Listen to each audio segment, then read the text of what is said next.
আসসালামু আলাইকুম। এইচএসসি 2026 সালের পরীক্ষার্থীরা, এর আগের ভিডিওতে আমরা বাংলা প্রথম পত্র, দ্বিতীয় পত্র, ইংরেজি প্রথম দ্বিতীয় এই টোটাল 4টা সাবজেক্টে তোমরা কিভাবে সহজে এ প্লাস নিশ্চিত করবে, অর্থাৎ সামনের অল্প টাইমে ভালো মতো প্রিপারেশন নিয়ে প্লাস নিশ্চিত করবে সেই বিষয়ে কিন্তু অলরেডি ভিডিও দিয়েছে। অর্থাৎ ওই ভিডিওগুলোর উদ্দেশ্য একটাই, পাস করার প্রিপারেশন নিয়ে পরীক্ষার হলে যাব না, এ প্লাস প্রিপারেশন নিয়ে যাব এবং লাস্ট মোমেন্টে অবশ্যই তুমি এ প্লাস প্রিপারেশন নিতে পারবে। তার জন্য কি কি করণীয় এভরিথিং আমরা আলোচনা করেছি।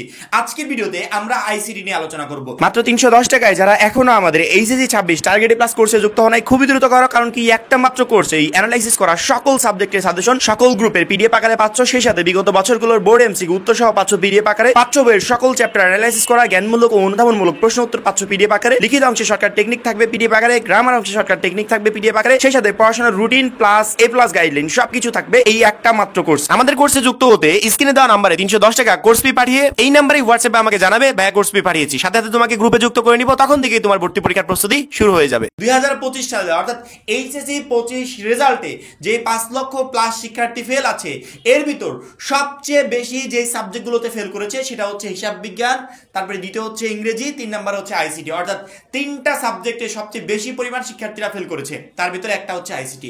আইসিটিতে এত পরিমাণ ফেল আসে, ভালো প্রিপারেশন নিয়ে যাই, ভালো পরীক্ষা দিয়ে আসি, তারপরে রেজাল্টে লাখ লাখ শিক্ষার্থী ফেল। এই এত পরিমাণ ফেলের ভিতর এই গুরুত্বপূর্ণ একটা সাবজেক্ট আইসিটি। আইসিটিতে যদি আমরা এখন থেকেই সিরিয়াস না হতে পারি, ভালো মতো প্রিপারেশন নিয়ে পরীক্ষার হলে না যেতে পারি, তাহলে হয়তোবা আমাদের ব্যাচের বেলায় যে রেজাল্টটা হবে সেখানে এই আইসিটি নামটাও থাকবে। যদি এখন থেকে একটু সতর্ক হই, সেক্ষেত্রে আমরা তো ফেল করার চিন্তা তো মাথায় আনবোই না, ইনশাল্লাহ এ প্লাস প্রিপারেশন নিয়ে পরীক্ষার হলে যাবো, সেখানে ফেলের কথা আসছে কোথা থেকে? যদি এখন থেকে সিরিয়াস হই, সেই মতো প্রিপারেশন নিয়ে যাই, ইনশাল্লাহ শুধুমাত্র পাসই করবো না, ভালো একটা নাম্বার পেয়ে উত্তীর্ণ হবো এবং প্রত্যেকটা সাবজেক্টে অবশ্যই ভালো একটা রেজাল্ট করবো। আইসিটিতে সহজেই সামনের অল্প সময় কিভাবে এ প্লাস নিশ্চিত করা যায়। আমাদের আইসিটিতে চ্যাপ্টার কয়টা? 6টা চ্যাপ্টার। অলরেডি আমরা আমাদের পিডিএফ কোর্সে প্রত্যেকটা সাবজেক্টের সাজেশন তো দিয়েছি, সাজেশনগুলো ইউটিউবে আমরা ফ্রি করে দিয়েছি, যে কোনো শিক্ষার্থী চাইলে দেখতে পারবে। ওই সাজেশনের পিডিএফ কপিগুলো আমরা আমাদের 310 টাকার কোর্সে অ্যাড করেছি। শুধুমাত্র পিডিএফ গুলো না, প্রত্যেকটা চ্যাপ্টার থেকে তোমাদের যে সৃজনশীল প্রশ্নগুলো আসবে, এই সৃজনশীল প্রশ্নের জ্ঞানমূলক অনুধাবনমূলক যে অংশগুলো আছে, ওই অংশগুলো আমরা অ্যাড করে দিব। অর্থাৎ 26 সালের জন্য সবচেয়ে যে গুরুত্বপূর্ণ যে বিষয়গুলো, ইনশাআল্লাহ ওইখান থেকে প্রশ্ন আসবে। গ এবং ঘ নাম্বার প্রশ্নের জন্য কোন কোন চ্যাপ্টারটা পড়ে যাবে, কোন চ্যাপ্টারগুলো থেকে একটা প্রশ্ন আসবে, 2টা প্রশ্ন আসবে, সেগুলো ইন্ডিকেট করে দিয়েছি। তুমি শুধুমাত্র তোমার টেক্সট বুক থেকে গ এবং ঘ নাম্বারে প্রিপারেশন নিবে, ক খ তো আমরা নিশ্চিত করে দিচ্ছি। তাহলে সৃজনশীল নিয়ে তো আপাতত টেনশন নাই। টেনশন কি নিয়ে? টেনশনটা হচ্ছে এমসিকিউ নিয়ে। এমসিকিউ কিভাবে সহজে কমন পাবে সেটাও আমরা বলে দিচ্ছি। প্রথমত আমাদের যে 6টা চ্যাপ্টার আছে, তার 1 নাম্বার চ্যাপ্টার তথ্য যোগাযোগ প্রযুক্তি বিশ্ব ও বাংলাদেশ। এই চ্যাপ্টারটা সাধারণত আমি কোনো শিক্ষার্থীকে বলবো না যে তুমি এই চ্যাপ্টারের উপর বেশি ফোকাস দিবে, অথবা আমি কখনো বলবো না যে কমিউনিকেশন সিস্টেম ও নেটওয়ার্কিং এর উপর ফোকাস দিবে। সাধারণত এই চ্যাপ্টারগুলো থেকে প্রশ্নের অ্যান্সার, এখান থেকে তো প্রশ্ন পাবে, কিন্তু এই চ্যাপ্টারগুলো থেকে প্রশ্নের অ্যান্সার করলে কি হয় জানো?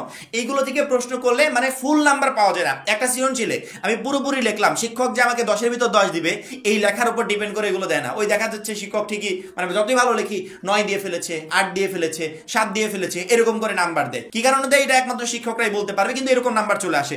যখনই তুমি প্রোগ্রামিং ভাষা থেকে অ্যান্সার করবে, শিক্ষক কিন্তু নাম্বার কাটতে পারবে না। যখনই তুমি সংখ্যা পদ্ধতি থেকে অ্যান্সার করবে, শিক্ষক কিন্তু 1 নাম্বারও কাটতে পারবে না। অর্থাৎ এই রিলেটেড যে চ্যাপ্টারগুলো আছে, যেখানে শিক্ষকের নাম্বার কাটার কোনো অপশনই নাই, এই চ্যাপ্টারগুলো থেকে যদি আমরা অ্যান্সার করতে পারি, তাহলে ইনশাল্লাহ আমি পুরো নাম্বারটা পাবো এবং আইসিটিতে ভালো একটা রেজাল্ট করতে পারবো। আমি যদি প্রথমে 3 নম্বর অধ্যায়ের কথা বলি, সংখ্যা পদ্ধতি ও ডিজিটাল ডিভাইস, কনফার্ম ধরে রাখো এই অধ্যায় থেকে 2 সেট প্রশ্ন পাচ্ছ। পরীক্ষায় লাগবে কয় সেট? 5 সেট প্রশ্ন লাগবে। 5 সেটের 2 সেট পাচ্ছ 3 নম্বর অধ্যায় থেকে, সংখ্যা পদ্ধতি এবং ডিজিটাল ডিভাইস, এখান থেকে 2টা প্রশ্ন তুমি পাচ্ছ। 5 নাম্বার প্রোগ্রামিং ভাষা, এখান থেকে 2টা প্রশ্ন পাচ্ছ। 3 এবং 5 2টা অধ্যায় পড়লে কয়টা প্রশ্ন হচ্ছে? 4টা প্রশ্ন কমন। আর লাগবে কয়টা? একটা। এই একটা প্রশ্ন কমন পাওয়ার জন্য তুমি যদি মনে করো যে 1 নম্বর অধ্যায় পড়ে যাবো, অর্থাৎ 1, 3, 5 এনাফ, 3টা অধ্যায় এনাফ তোমার টোটাল প্রশ্নগুলো কমন পাওয়ার জন্য।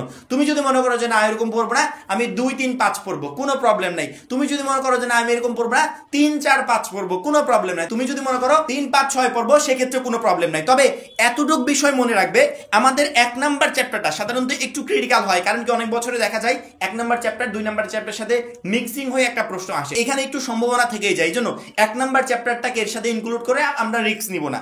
আমরা কি করব?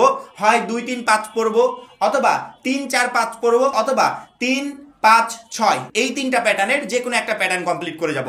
তাহলে আপাতত এই সৃজনশীল নিয়ে তোমাকে টেনশন করতে হবে না। এমসিকিউতে প্রত্যেকটা সাবজেক্টে যদি ইচ্ছা থাকে যে A+ পেতে হবে, A+ পাওয়ার মতো প্রিপারেশন নিয়ে যেতে হবে, সেক্ষেত্রে অবশ্যই এমসিকিউতে ভালো করতে হবে। সৃজনশীলে তো আমরা ভালো করবোই, কারণ কি ওখানে আমাদের অপশন আছে যে এই কয়টার ভিতর থেকে এই কয়টা লিখতে পারলে হয়ে যাবে। কিন্তু এমসিকিউতে কোনো অপশন নাই, এমসিকিউ যে কয়টা আসবে ওই কয়টারই অ্যান্সার করতে হবে। এমসিকিউতে ভালো রেজাল্ট করতে হলে আগে টেক্সট বুকের উপর নজর দিতে হবে। তোমার টেক্সট বুক যদি তোমার আয়ত্তে না থাকে, এটা যদি কমপ্লিট না করতে পারো, কোনো তাবিজই কাজে আসবে না। অর্থাৎ তোমার টেক্সট বুকের প্রত্যেকটা চ্যাপ্টার আগে সুন্দর করে কমপ্লিট করতে হবে।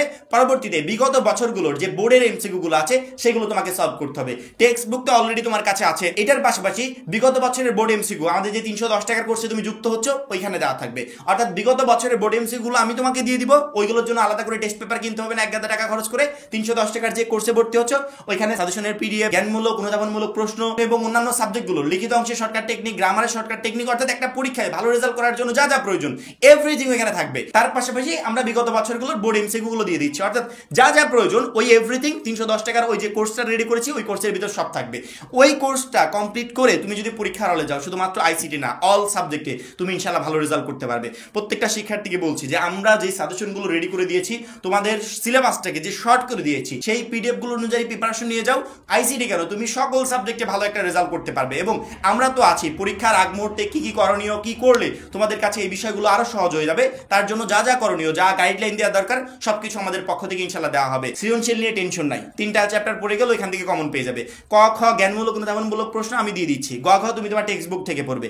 এমসিকিউর জন্য টেক্সট বুকটা কমপ্লিট করবে, আমরা বিগত বছরের যে বোর্ড এমসিকিউ গুলো দিচ্ছি সেগুলো কমপ্লিট করবে, তাহলে এমসিকিউ কমন পাবে। তাহলে আইসিটিতে তোমার A+ উঠাতে বা A+ প্রিপারেশন নিতে বাধাটা কোন জায়গায়? আশা করি কোনো জায়গায় বাধা না। 2025 সালে আইসিটিতে যে পরিমাণ ফেল আসছে, ইনশাআল্লাহ 26 সালে সে পরিমাণ ফেল আসবে না। অবশ্যই আইসিটিতে আমরা একটা ভালো প্রিপারেশন নিয়ে পরীক্ষার হলে যাব এবং মাস্ট বি আইসিটিতে একটা ভালো রেজাল্ট করতে পারবো। আশা করি প্রত্যেকটা শিক্ষার্থীকে বোঝাতে পেরেছি। এখন এই পর্যন্তই। পরবর্তী ভিডিওর জন্য অবশ্যই চ্যানেলটাকে সাবস্ক্রাইব করে রাখবে। যারা এখনো আমাদের এইচএসসি 26 টার্গেট প্লাস কোর্সে যুক্ত হয়নি, খুবই দ্রুত যুক্ত হয়ে যাবে। সবাই ভালো থাকবে, সুস্থ থাকবে, আল্লাহ হাফেজ।